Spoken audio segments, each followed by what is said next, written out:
Good morning, everybody, or evening, or whatever time of day it is that you're tuning in. So we started chapter 4 yesterday, and perhaps what we should do is I'm going to just read the English translation from Rabbi Metzger here, just sort of get a running start so we can leap back into the middle of this paragraph. So the translation here reads, "The currents of individual and general repentance are sweeping forward. They are comparable to the waves of flames upon the surface of the sun, which in infinite battle leap forth and descend. They give life to a multitude of worlds and to creations beyond number. No power can encompass the great multitude of varying colors which emanate from this great sun, the sun of repentance that illumines all worlds." Okay, there we go. Okay. Levi Avram, I was just thinking, what am I? This is what you write in right. When I'm just randomly thinking, I might doodle on paper. Right. Yeah. So Levi Avram, in case you didn't hear, is referring to the fact that these are selections from Rav Kook's diaries, his spiritual diaries. These are things he kind of jots down, which is pretty remarkable. In any case, the theme which is being developed here is that tshuva is not one of the 613 mitzvot. It's the underlying infrastructure of all of existence. It's that which animates all being. As we pointed out yesterday, that there are three basic stages in history. There's the divine ideal, there's the real, and then there's the actualization of the divine ideal. So the gap between the divine ideal and the real, the fact that we live in a material world which is so distant from the divine perfection and from the Garden of Eden, which was the original intention, that reality has built within it an internal inertia towards rectification. It's built into the very nature of being. An image that I've used in the passage doesn't come from Rav Kook, but I think I just made it up in maybe after a beer or something. And that is, imagine a rubber band which is stretched taut. So the rubber band has built within it, in that state, a kind of internal inertia to return to its original state. Right? You stretch it out, so it's sort of built into its very state right now. Is it wants to return back to its. That's the way the world is. So imagine the world as kind of a rubber band that kind of stretched out from its divine origin, right? And it has built within it a kind of internal, within the very nature of its internal momentum to return towards its original state of being. Okay, so that's the state of the world. And Rav Kook here is using these incredible images of the light from the sun, and which is a very apt metaphor because light is energy. So imagine there's kind of these energetic forces flowing through the entire world that are pushing the world towards its ultimate destiny of divine perfection. Now, the other point I just wanted to touch on for a moment is that Rav Kook talked about another aspect of light, and that is that light has many hues, many colors, right? So if you send light through a prism, you can see all the different colors. And Rav Kook talks about the infinite aspect of this light, the infinite colors, also the infinite speed. Okay, but it's all contained, kind of invisibly embedded into the power of this light energy, which is flowing through the world. So Rav Aviner, in his commentary, Rav Shlomo Aviner, who's the Rosh Yeshiva of Ateret Kohanim in Yerushalayim, he's also Rav in Beit El, the community Beit El, north of Yerushalayim. So he has a wonderful capacity talent to be able to bring things down, to take even the most abstract ideas and to bring them down to concrete reality. So in the footnote about this notion that all the multiple hues of light, so Rav Aviner says the following, that what this alludes to is anything that we do which is constructive is tshuva. Because anything that we do which is constructive is moving the world towards its divine wholeness, right? So, and the way Rav Aviner also has a little bit of a sense, well, more than a little bit. He has a sense of humor, big sense of humor. So, so he, in sort of this playful way of formulating things. So he says, in this sense, and he means this in a very real way, that any act of kindness is tshuva. Sweeping the floor is tshuva. Got it? Well, it is because you're humbling yourself. Doing the dishes. Anything which is constructive. It happens to be humbling. But that's really not his point. His point is that it's constructive. It's perfecting. It's perfecting. It's moving the world towards more divine order and wholeness, right? To build a playground for children. That's tshuva. To bake bread. Baking bread. So other people can have a wonderful Shabbos, so your husband can enjoy a wonderful meal. Or if the husband is baking the bread, so his wife can enjoy a good meal. Woo! Got myself out of that one. Okay, to daven, to pray in a way in which one is engaged with the words. That's tshuva. Learning Torah is tshuva. We're doing tshuva right now. This is tshuva. To move to Eretz Yisrael, that's tshuva. And Rav Aviner goes on, to create a Jewish state is tshuva. To settle the land is tshuva. To develop the economy is tshuva. To reveal a scientific insight is tshuva. To sing and dance is tshuva. Sing and dance of holy singing and dancing. Yeah, or that's to exclude certain other types of singing and dancing that nobody here is familiar with. Okay, so that's amazing, right? So tshuva is not a sideshow. Tshuva is everything. It's the end-all and be-all. I mean, literally the end-all, right? It's that force that pushes the universe towards the end, right? Towards the culmination of the meaning of existence. And it's the be-all. It's the end-all and be-all. It's the means. It's the ends and the means. Okay. Now Rav Kook goes on. Hanishama hayichidit vatziburit olamit v'olmei olamit. The soul of the individual, the soul of the collective, of the world and of the cosmos. Kelivia nora'at so'eket b'chavaleha letikun gamor can be compared to like an awesome lioness which is crying out in its birth pangs for complete rectification. The mitziut ha'idealit, to a ideal existence, ideal reality.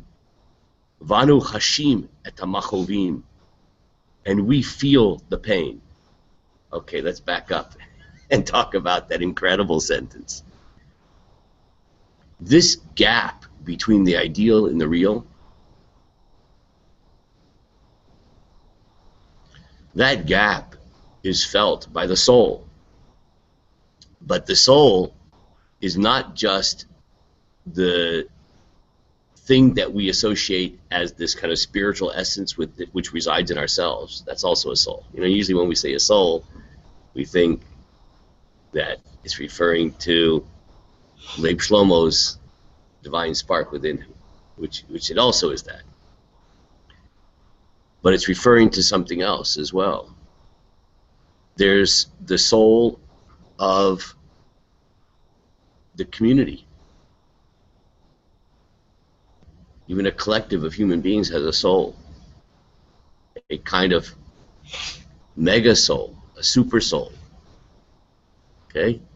It's the spiritual underlying energy which animates community. The whole world has a soul. The spiritual underlying force which animates the world. The entire cosmos has a soul. The spiritual animating force which underlines all of existence. And that soul feels the pain of the difference between the ideal and the real. Just like, and here it gets into a very, very heavy issue. Have you noticed, and everybody in this room, all 500 of you, the reason you're here is because you've noticed it, or maybe you just suffer from insomnia and can't think of anything better to do at 6 o'clock in the morning.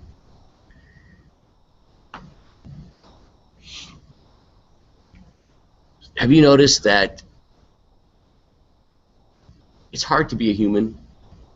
And I don't mean it in the sense that the car breaks down, or you wonder where your next paycheck is coming from, or there are, your boss is mean to you, or your husband, or your wife, or your children, or relational issues. Those are all part of the difficulties of being a human.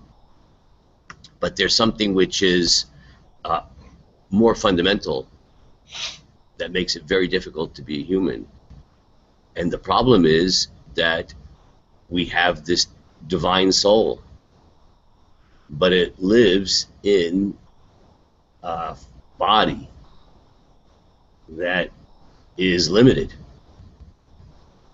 finite, concrete, seems to be very different than the divine perfection of the deepest beings of our soul. That tension between the divine aspect of our beings and the limited, finite, material nature of existence is, by definition, a tension. That sort of encapsulates, in miniature, the distinction between the ideal and the real. Now, of course, that becomes profoundly aggravated, that essential tension, when we then live a life that is very far removed from the divine ideal, right? When we sin, right? Whether we sin in very overt ways or in more subtle ways, that just aggravates that tension between the divine ideal spark within us and the fact that we also live in a material, limited world. So mere existence is a problem. That's why, even if we didn't have problems with the car breaking down, or employment, or paychecks, or relational problems, whatever, the world is full of problems, right? That's only on a micro level. How about global terrorism, or got all kinds of problems, okay? So even without that, as soon as a baby's born, it's already a problem. That's why babies cry when they're born. They're not too happy about it. Not too happy about it, right? That perfect divine soul comes into a limited, finite world. How do you connect infinity and finitude together? Well, the way we do it is through mitzvot, but right? But that's an ongoing struggle.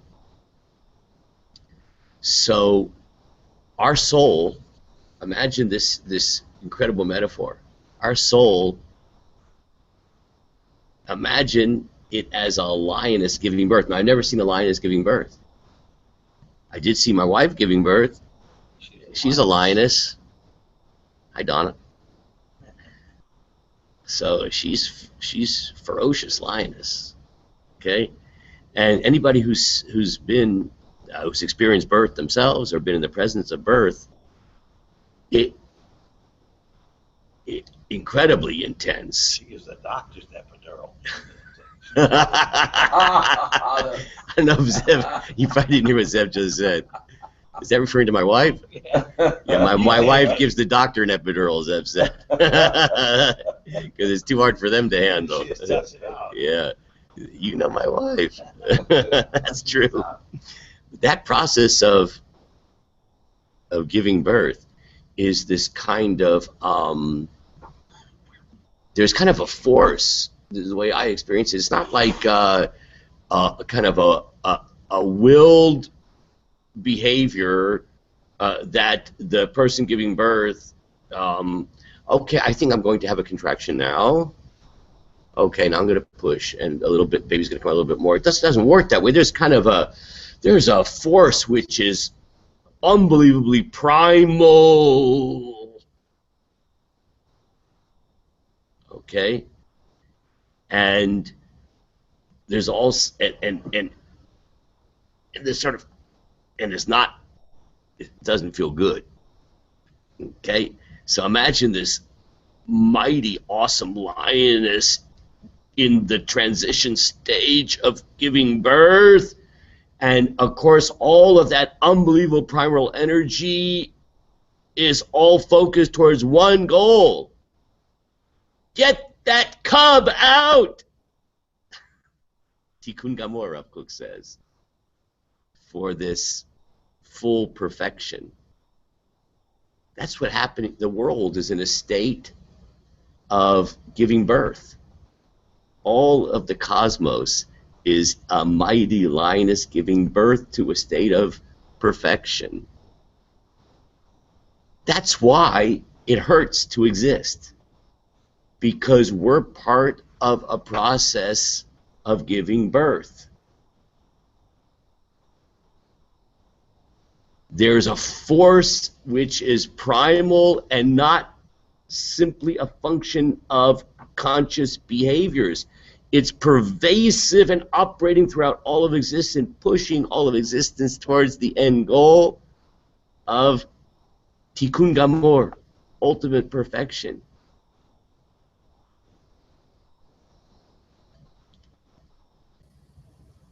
And Rav Kook says, Anu chashim et hamachuvim. We feel the pain. We feel the pain. You see, we feel the pain. Everybody feels the pain, except for they translate it wrong. You know, you can feel pain and attribute it to the wrong source. People feel the pain and think that they can take care of it through alcohol. Right? They're going to take an epidural of alcohol to deaden the pain of existence. I'm not looking at you. Right? But it doesn't work. It doesn't work. It's counterproductive.